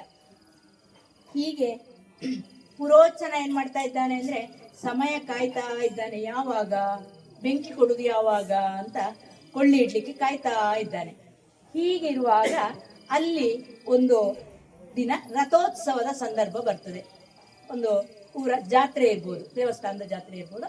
ಆ ರಥೋತ್ಸವದ ಸಂದರ್ಭದಲ್ಲಿ ಅಲ್ಲಿಗೆ ಬಂದಂತಹ ಒಬ್ಬಳು ಬೇಡತಿ, ಅವಳ ಹೆಸರು ಪಂಚಪುತ್ರಿಕೆ ಎನ್ನುವಂತಹ ಬೇಡತಿ, ಮತ್ತು ಅವಳ 5 ಗಂಡು ಮಕ್ಕಳನ್ನು ಕರ್ಕೊಂಡು ಆ ಜಾತ್ರೆ ಮುಗಿದ ಮೇಲೆ ಈ ಅರಗಿನ ಮನೆ ಹತ್ರ ಹೊರಗಿನ ಭಾಗದಲ್ಲಿ ಬಂದು ಅವರು ಅಲ್ಲಿ ಮಲಗ್ತಾರೆ. 6 ಮಂದಿ ಕೂಡ ಅಲ್ಲಿ ಮಲಗಿಕೊಳ್ಳುತ್ತಾರೆ. ಆಗ ಪಾಂಡವರು ಯೋಚಿಸ್ತಾರೆ, ಇದು ಸರಿಯಾದ ಸಮಯ, ಇದಕ್ಕೆ ಬೆಂಕಿ ಕೊಡ್ಲಿಕ್ಕೆ ಸರಿಯಾದ ಸಮಯ ಅಂತ ಅವರು ಭಾವಿಸ್ತಾರೆ.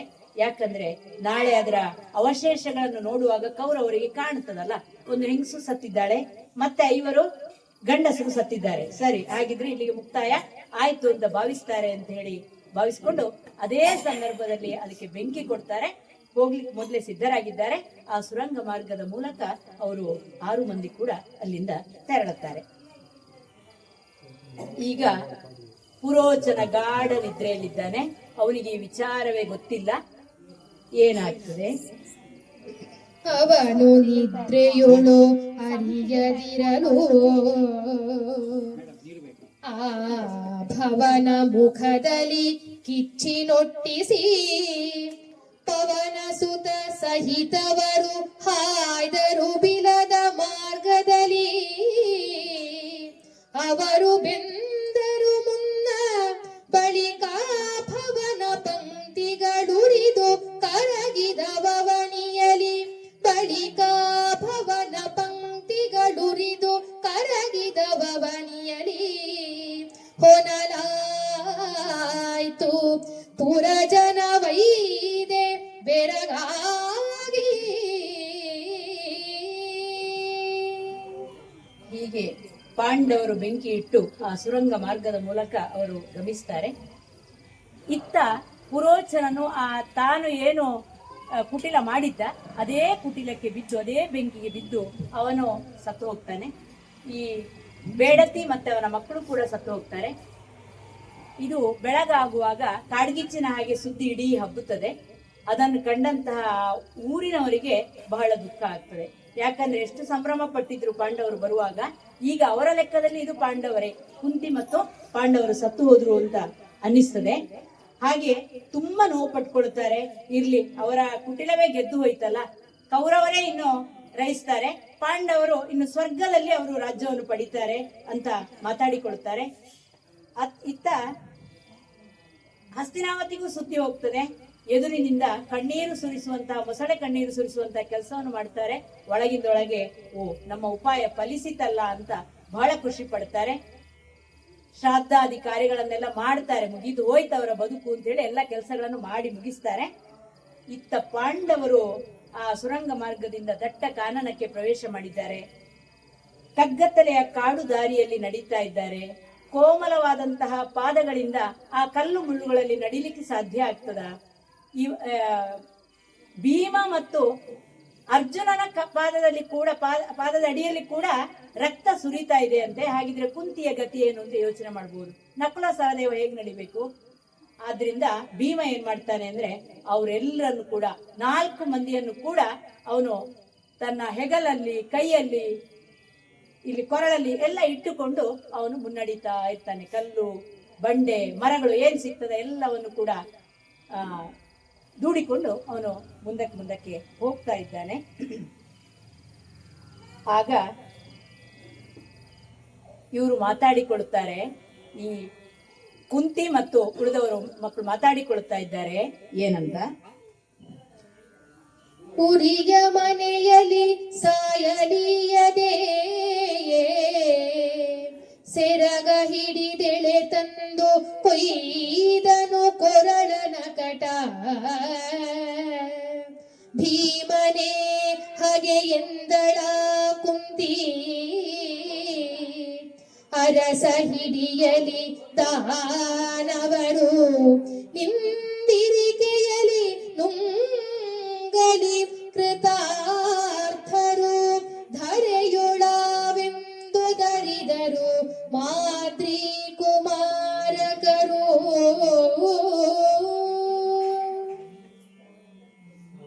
ಮಾದ್ರಿ ಮಕ್ಕಳಾದಂತಹ ನಕುಲ ಸಹದೇವರು ಹೇಳ್ತಾರೆ, ಕೌರವರ ಕಡೆಯವರು ನಮ್ಮನ್ನು ಕೊಂದರೂ ಚಿಂತೆ ಇರಲಿಲ್ಲ, ಇಲ್ಲಿ ಬಂದು ಹೀಗೊಂದು ಕಷ್ಟ ಪಾಡು ಪಡಬೇಕಾದಂತಹ ಪರಿಸ್ಥಿತಿ ಬಂತಲ್ಲ ಅಂತ ಹೇಳ್ತಾರೆ. ಅಮ್ಮನಾದಂತಹ ಕುಂತಿಯ ಬಾಯಿಯಲ್ಲೇ ಬರ್ತದೆ. ನಮ್ಮಲ್ಲಿ ಒಂದು ಮಾತಿದೆ, ಅಭಾವ ವೈರಾಗ್ಯ ಅಂತ. ಸ್ವಭಾವ ವೈರಾಗ್ಯ ಮತ್ತು ಅಭಾವ ವೈರಾಗ್ಯ ಅಂತ. ಸ್ವಭಾವದಲ್ಲಿ ವೈರಾಗ್ಯ ಬಂದ್ರೆ ಅದು ರಕ್ತದಲ್ಲಿ ಸೇರಿದ ಹಾಗಿರ್ತದೆ ಆ ಭಾವ. ಆದ್ರೆ ಅಭಾವ ವೈರಾಗ್ಯ ಹೇಗೆ ಅಂದ್ರೆ ಆ ಅಭಾವದ ಕಾಲದಲ್ಲಿ ಮಾತ್ರ ಆ ಮಾತು, ಆ ಯೋಚನೆ.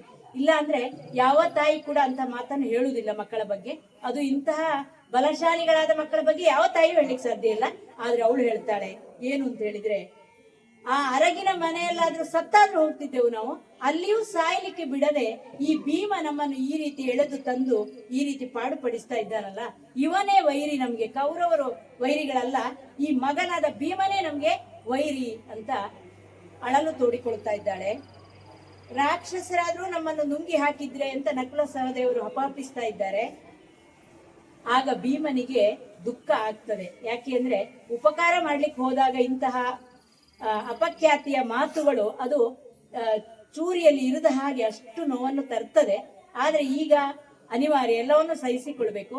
ಹಾಗಾಗಿ ಭೀಮ ಹೇಳ್ತಾನೆ, ದುಃಖ ಪಡಬೇಡಿ ನೀವು ಅಂತ ಹೇಳಿ ಅವರನ್ನು ಹೊತ್ತುಕೊಂಡು ಮುಂದಕ್ಕೆ ನಡೀತಾನೆ. ಹಸಿವಾಗ್ತಾ ಇದೆ, ಬಾಯಾರಿಕೆ ಆಗ್ತಾ ಇದೆ, ಆ ಕಾನನದಲ್ಲಿ ಏನೂ ಇಲ್ಲ. ಹಾಗಾಗಿ ಅಲ್ಲೇ ಒಂದು ಕಮಲದ ಎಲೆಯಲ್ಲಿ ನೀರನ್ನು ತಂದು ಅವರಿಗೆಲ್ಲ ಬಾಯಿಗೆ ಕೊಡ್ತಾನೆ. ಚಿಗುರು ಎಲೆಗಳನ್ನೆಲ್ಲ ತೆಗೆದು ನೆಲದಲ್ಲಿ ಹಾಸ್ತಾನೆ. ಆಗ ಎಲ್ಲರೂ ಕೂಡ ಅಲ್ಲಿ ಚಂದಕ್ಕೆ ನಿದ್ರೆ ಮಾಡ್ತಾರೆ. ಸುಖದ ನಿದ್ರೆ ಅದು. ಯಾಕಂದ್ರೆ ಅಷ್ಟು ಆಯಾಸ ಆಗಿದೆ ಅವರಿಗೆ. ಹಾಗಾಗಿ ಮೈ ಮರೆತು ಎಲ್ಲರೂ ಕೂಡ ನಿದ್ರೆ ಮಾಡ್ತಾ ಇದ್ದಾರೆ. ಆಗ ಅವನು ಒಂದು ಕ್ಷಣ ತನ್ನ ಅಮ್ಮನನ್ನು ನೋಡ್ತಾನೆ. ಅವನಿಗೆ ಅನ್ನಿಸ್ತದೆ, ಹಸ್ತಿನಾವತಿಯ ರಾಣಿ ನನ್ನ ಅಮ್ಮ, ಆದ್ರೆ ಇವತ್ತು ಯಾವ ಸ್ಥಿತಿಯಲ್ಲಿದ್ದಾಳೆ ಅಂತ ಭಾವಿಸ್ತಾನೆ ಅವನು. ಮೈಯಲ್ಲಿ ಬಿಸಿಲಿನ ಜಳಕ್ಕೆ ಮೈ ಕಂದಿ ಹೋಗಿದೆ, ಮುಖ ಬಾಡಿ ಹೋಗಿದೆ, ತಲೆಗಳು ಕೆದರಿ ಹೋಗಿದೆ. ಇಂತಹ ಒಂದು ಪರಿಸ್ಥಿತಿ ಕೂಡ ನಮಗೆ ಬಂತಲ್ಲ ಅಂತ ಒಂದು ಕ್ಷಣ ಭಾವಿಸಿಕೊಳ್ತಾನೆ. ಹೀಗೆ ಮಲಗಿದವರನ್ನು ಕಂಡಾಗ ಎಚ್ಚರ ಇದ್ದವರಿಗೂ ನಿದ್ರೆ ಬರುವಂತಹ ಕ್ರಮ ಇದೆ. ಹಾಗಾಗಿ ಭೀಮನಿಗೂ ನಿದ್ರೆ ಬರ್ತದೆ. ಆದ್ರೆ ಅವನು ಯೋಚನೆ ಮಾಡ್ತಾನೆ, ಏನು ಅಂದ್ರೆ, ಈಗ ನಾನು ನಿದ್ರೆ ಮಾಡಿದ್ರೆ ಏನಾಗ್ತದೆ, ಯಾರಾದ್ರೂ ಈಗ ದಟ್ಟ ಕಾನನದಲ್ಲಿ ಕಾಡು ಪ್ರಾಣಿಗಳು ಬರ್ಬೋದು, ನಮ್ಮನ್ನು ತಿಂದು ಹಾಕ್ಬೋದು, ರಾಕ್ಷಸರು ಇರ್ಬೋದು, ಇಲ್ಲಿ ರಾಕ್ಷಸರು ಬಂದು ನಮ್ಮನ್ನು ಕೊಲ್ಲಬಹುದು. ಹಾಗಾಗಿ ಆಗ್ಲಿಕ್ಕಿಲ್ಲ, ನಾನು ರಕ್ಷಣೆ ಮಾಡಬೇಕು ಅಂತ ಬರುವ ನಿದ್ರೆಯನ್ನು ತಡೆದು ಅವನು ಅವರನ್ನು ಕಾಯ್ತಾ ಇದ್ದಾನೆ. ಈ ಸಂದರ್ಭದಲ್ಲಿ ಅದು ಅವರು ಪ್ರವೇಶಿಸಿದ ವನ, ಅದು ಹೈಡಿಂಬ ವನ ಅಂತ. ಅಲ್ಲಿ ಹಿಡಿಂಬ ಅನ್ನುವಂತ ರಾಕ್ಷಸ ಅಲ್ಲಿಯ ರಾಜ. ಅವನ ತಂಗಿಯಾದಂತಹ ಹಿಡಿಂಬೆಯೊಟ್ಟಿಗೆ ಅವನು ವಾಸವಾಗಿದ್ದಾನೆ. ಅವನಿಗೆ ಮನುಷ್ಯರ ರಕ್ತದ ವಾಸನೆ ಬರ್ಲಿಕ್ಕೆ ಆರಂಭ ಆಯಿತು. ರಾಕ್ಷಸರಿಗೆಲ್ಲ ಹಾಗೆ, ಅವರಿಗೆ ಮನುಷ್ಯರನ್ನು ತಿನ್ನುವುದು ಅಂದ್ರೆ ಬಹಳ ಇಷ್ಟ. ಆ ರಕ್ತ ಕುಡಿಯುವುದು ಅಂತ ಹೇಳಿದ್ರೆ ನಮ್ಗೆ ಅಮೃತ ಕುಡಿದಷ್ಟು ಸಂತೋಷ ಅವರಿಗೆ. ಹಾಗಾಗಿ ಅವನು ಹೇಳ್ತಾನೆ ತಂಗಿಯಲ್ಲಿ, ಎಲ್ಲಿ ಈ ಗಾಳಿ ನನ್ಗೊಂದು ಸಂದೇಶ ತರ್ತಾ ಇದೆ. ಏನ್ ಸಂದೇಶ ಅಂದ್ರೆ, ಇಲ್ಲೇ ಮನುಷ್ಯರಿದ್ದಾರೆ ಸುತ್ತಮುತ್ತ ಅಂತ ಸಂದೇಶ ಹೇಳ್ತಾ ಇದೆ. ಹಾಗಾಗಿ ಆ ಗಾಳಿ ಬರುವ ದಿಕ್ಕಿನಲ್ಲಿ ನೀನು ಹೋಗಿ ಅದು ಯಾರು ಅಂತ ನೋಡು, ಅವರನ್ನು ಎಳೆದುಕೊಂಡು ಬಾ, ನನಗೆ ಇವತ್ತು ಭರ್ಜರಿ ಊಟ ಇದೆ ತಂಗಿ, ಹೋಗು ಕರ್ಕೊಂಡು ಬಾ ಅಂತ ಹೇಳ್ತಾನೆ. ಸರಿ ಅಂತ ಹೇಳಿ ಅವನ ಮಾತನ್ನು ಕೇಳಿ ಇವಳು ಮುಂದೆ ಆ ದಿಕ್ಕಿನಲ್ಲಿ ಹೋಗ್ತಾಳೆ.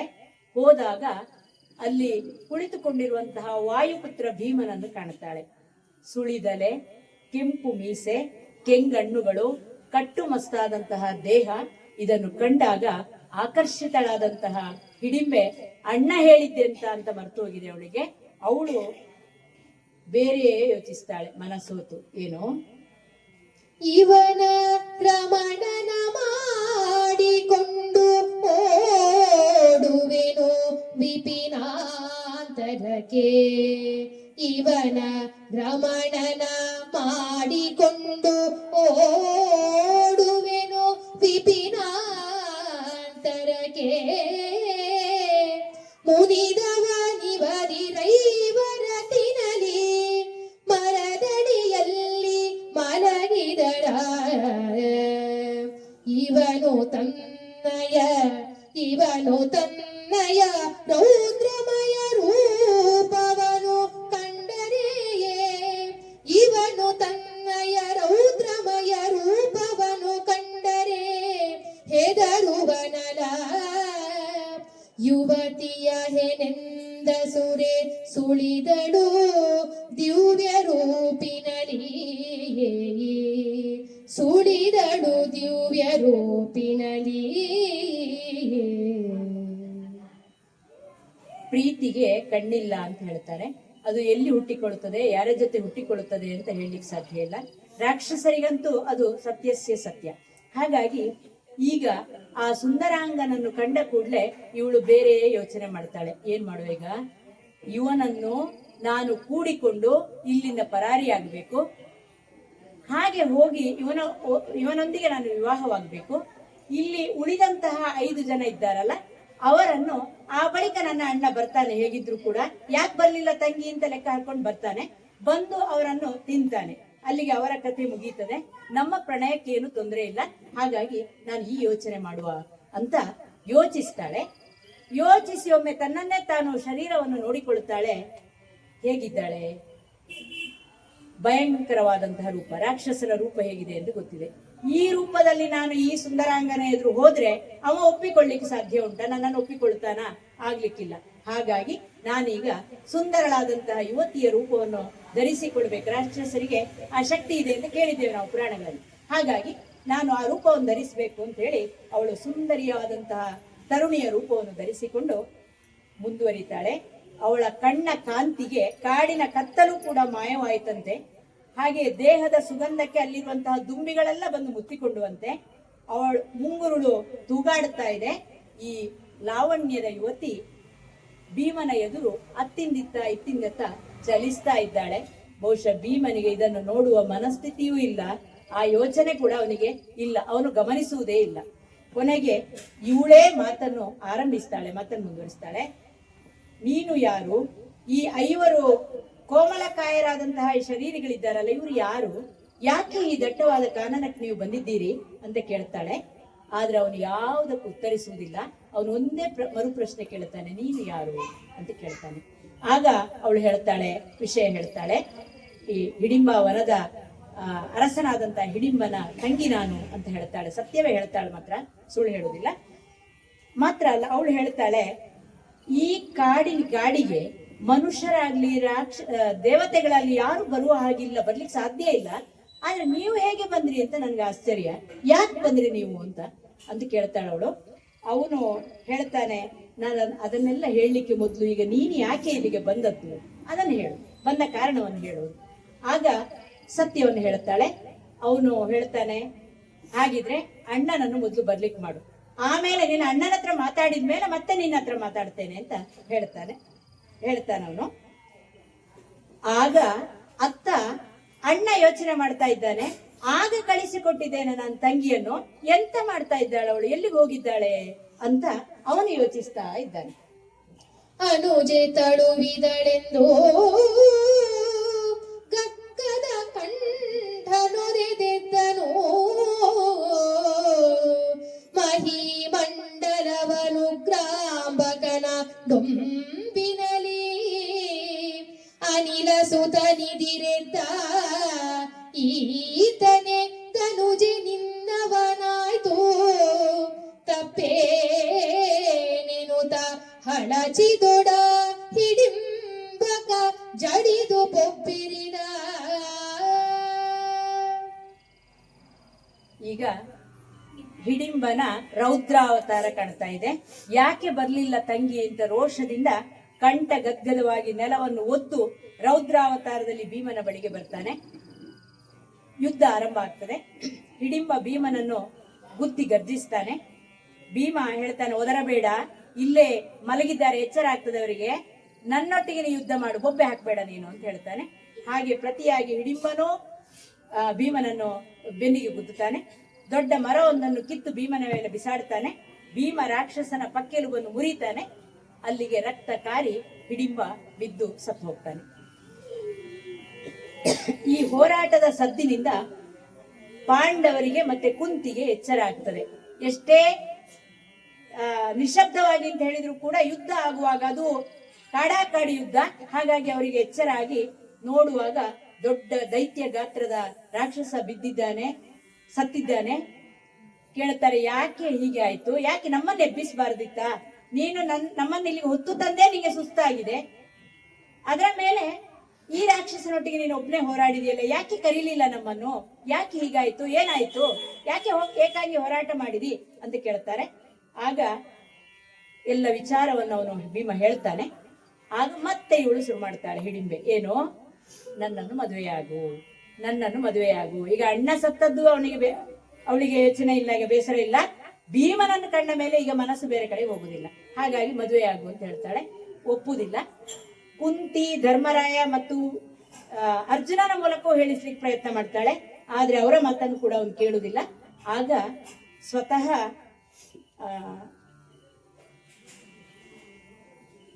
ಯಾರು ಬರ್ತಾರಲ್ಲಿ, ವೇದವ್ಯಾಸರೇ ಬರ್ತಾರಂತೆ. ಸ್ವತಃ ವೇದವ್ಯಾಸರೇ ಬಂದು, ಇಲ್ಲ, ನೀನು ಮದುವೆ ಆಗಬೇಕು ಮತ್ತು ಒಬ್ಬ ಮಗ ಹುಟ್ಟುವಲ್ಲಿವರೆಗೆ ಅವಳ ಜೊತೆಗೆ ಇರಬೇಕು, ಹಾಗೆ ಇದೆ ಅದು ವಿಧಿ ಅಂತ ಹೇಳ್ತಾರೆ. ಸರಿ ಅಂತ ಅವರ ಮಾತಿಗೆ ಕಟ್ಟು ಬಿದ್ದು ಭೀಮ ವಿವಾಹವಾಗ್ತಾನೆ. ಅಲ್ಲೇ ರಮ್ಯವಾದಂತಹ ಉದ್ಯಾನವನಗಳಲ್ಲೆಲ್ಲ ಸಂಚರಿಸ್ತಾ ಅವರು ಆನಂದದಿಂದ ವಿಹರಿಸ್ತಾ ಇರ್ತಾರೆ. ಹಿಡಿಂಬೆಗೆ ಘಟೋತ್ಕಜ ಎನ್ನುವಂತಹ ಪುತ್ರನೂ ಜನಿಸ್ತಾನೆ. ಪುತ್ರನ ಜನನವಾದ ಬಳಿಕ ವೇದವ್ಯಾಸರು ಹೇಳಿದ ಹಾಗೆ ಅಲ್ಲಿಂದ ಅವರು ತೆರಳಬೇಕಾದಂತಹ ಕಾಲ ಸಮೀಪಿಸಿತು. ನುಡಿದ ಸಮಯಕ್ಕೆ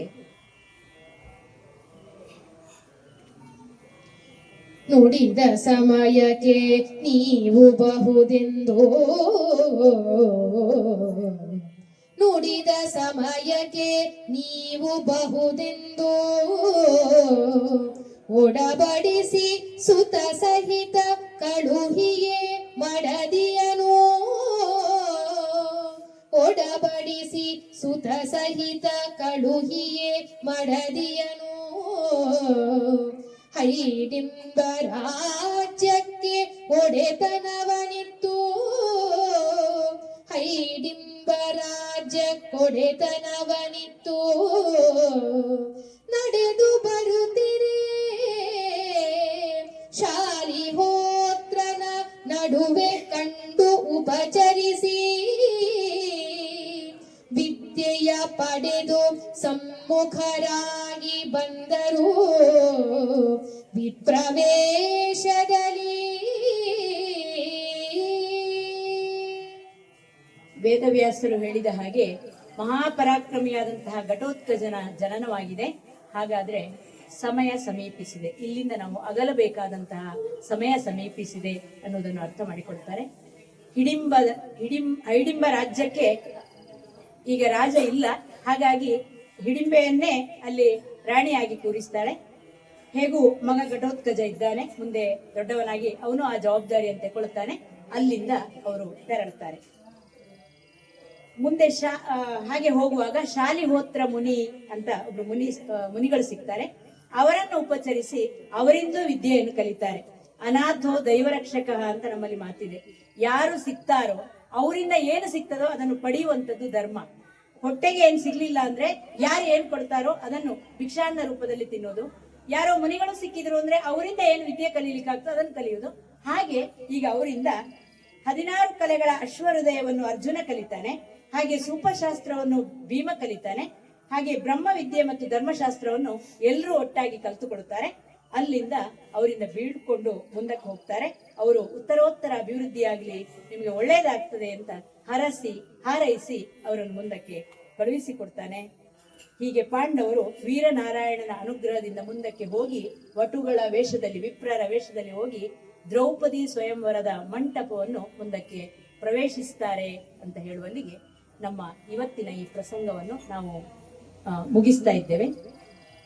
ನಮ್ಮ ಈ ಗಮಕ ವಾಚನ ವ್ಯಾಖ್ಯಾನಕ್ಕೆ ಇಲ್ಲಿ ನಮಗೆ ಅನುವು ಮಾಡಿಕೊಟ್ಟಂತಹ ಶ್ರೀಯುತ ರಾಮಕೃಷ್ಣ ಸರ್ ಅವರ ಇಡೀ ಕುಟುಂಬಕ್ಕೆ ನಾವಿಬ್ಬರ ಪರವಾಗಿ ನಾವು ಹೃತ್ಪೂರ್ವಕವಾದಂತಹ ಕೃತಜ್ಞತೆಗಳನ್ನು ಅರ್ಪಿಸ್ತೇನೆ. ಒಳ್ಳೆಯ ಕೇಳುಗರಾದಂತಹ ನಿಮಗೂ ಕೂಡ ನಾವು ಹೃತ್ಪೂರ್ವಕವಾದಂತಹ ಧನ್ಯವಾದಗಳನ್ನು ಅರ್ಪಿಸ್ತಾ ಇದ್ದೇನೆ.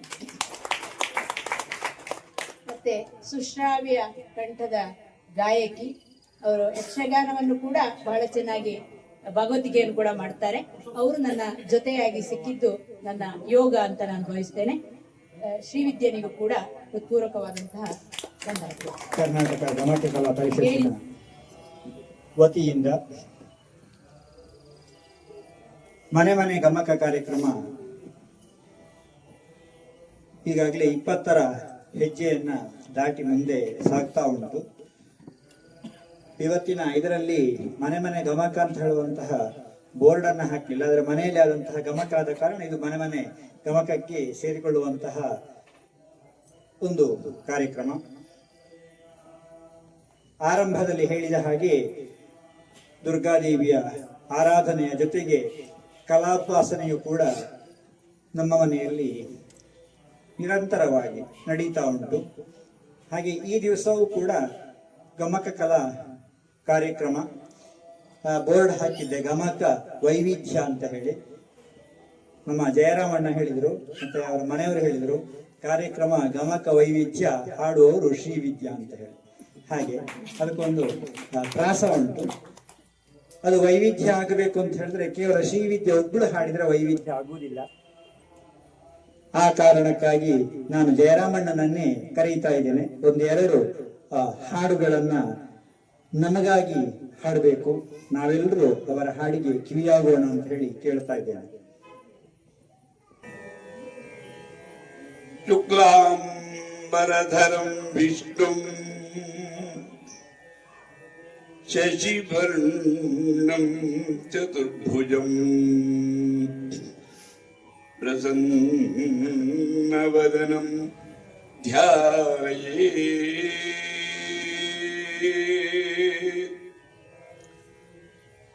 ಸರ್ವವಿಘ್ನೋಪಶಾಂತಯೇ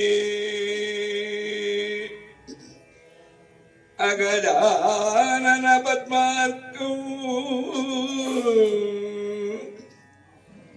ಗಜಾನನ ಮಹರ್ನಿಜಂ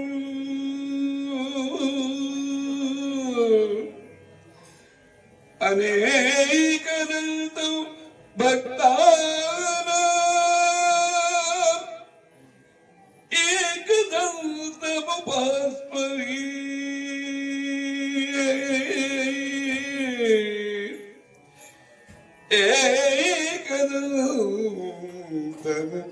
ಏಕದಂತಮುಪಾಸ್ಮಹೇ.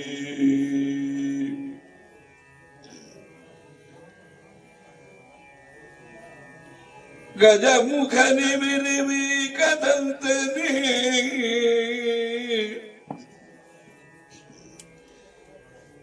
ಗಜಮುಖನೆ ಮೆರೆವೆ ಕದಂತನೆ ನಿಜ ಗುಣಾನ್ವಿತ ಪರಚುದಾರನೆ ರಜತಗಿರಿ ಒಡೆಯನ ಕುಮಾರನೆ ವಿದ್ಯೆವಾರಿಧಿ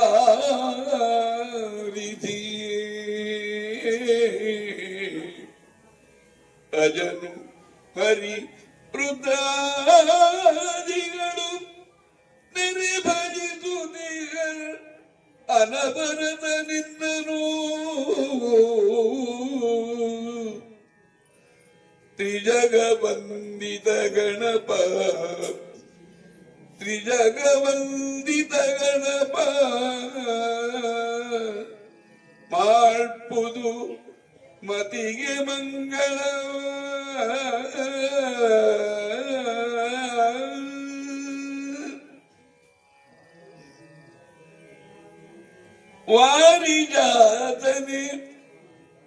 ಸಕಲ ಶಾಸ್ತ್ರ ವಿಚಾರದುದ್ಭವೇ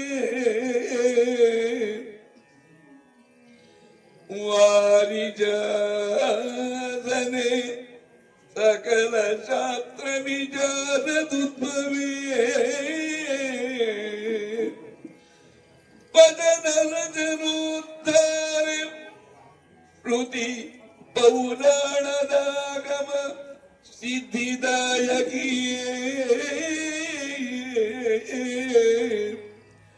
ಚೌರಿ ಸುರಪತಿ ಸಕಲ ಮುನಿಜನ ತೂರಿಗಳಿಗೆ ಅನುಪಮದ ಯುಗುದಿಯೇ ಶಾರದೆ ಶಾರದೆಯೇ ನರ್ತಿಸುಗೆ ನಲಿದು ಒಲಿದು ಎನ್ನ ಜಿಗ್ಮೆಯಲಿ ಶಾರದೆಯೇ ನರ್ತಿಸುಗೆ ನಲಿದೊಲಿದೆನ್ನ ಜಿಗ್ಮೆಯಲಿ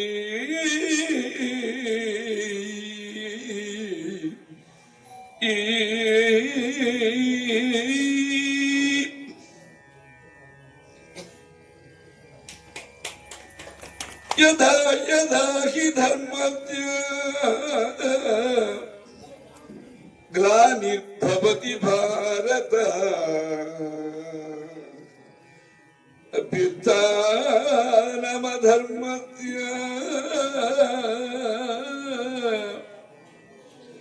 ತದಾತ್ಮಾನಂ ಸೃಜಾಮ್ಯಹಂ ಪರಿತ್ರಾಣಾಯ ಸಾಧೂನಾಂ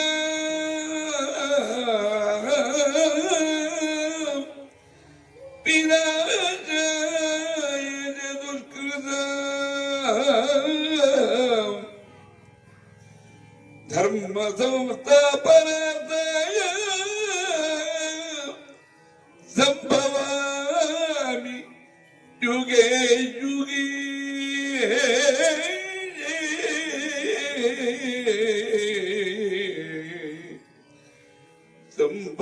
ಸಂಭವಾಮಿ ಯುಗೇ ಯುಗೇ.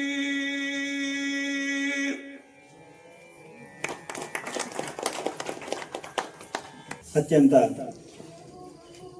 ಸುಶ್ರಾವ್ಯವಾದಂತಹ ಕಂಠದಲ್ಲಿ ಅಪರೂಪಕ್ಕೆ ಅವರು ಹಾಡೋದು, ಆದರೂ ಕೂಡ ಅತ್ಯಂತ ಸುಮಧುರವಾದಂತಹ ಕಂಠದಲ್ಲಿ ತಮ್ಮ ಪಾಂಡಿತ್ಯವನ್ನು ನಮ್ಮ ಕಿವಿಗಳಿಗೆ ಉಣಬಡಿಸಿದಂತಹ ಜಯರಾಮ ಕುದುರೆತ್ತಾಯರಿಗೆ ತುಂಬ ಹೃದಯದ ಕೃತಜ್ಞತೆಗಳನ್ನು ಸಲ್ಲಿಸ್ತೇನೆ.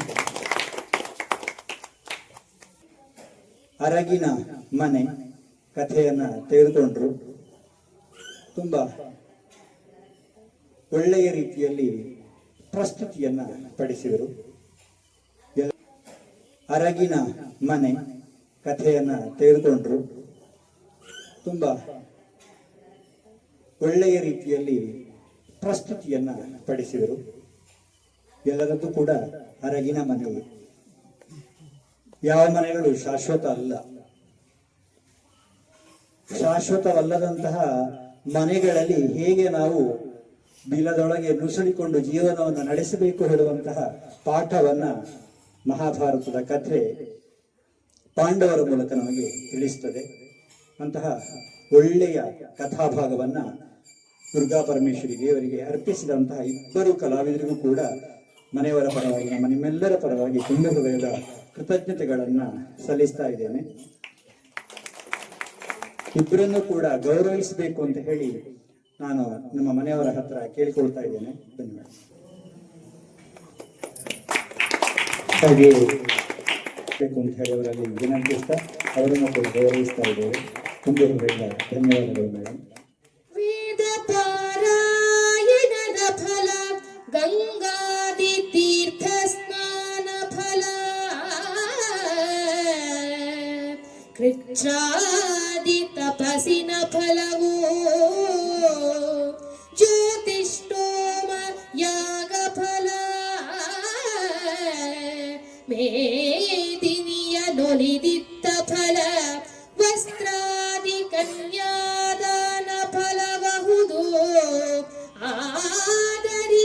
ಭಾ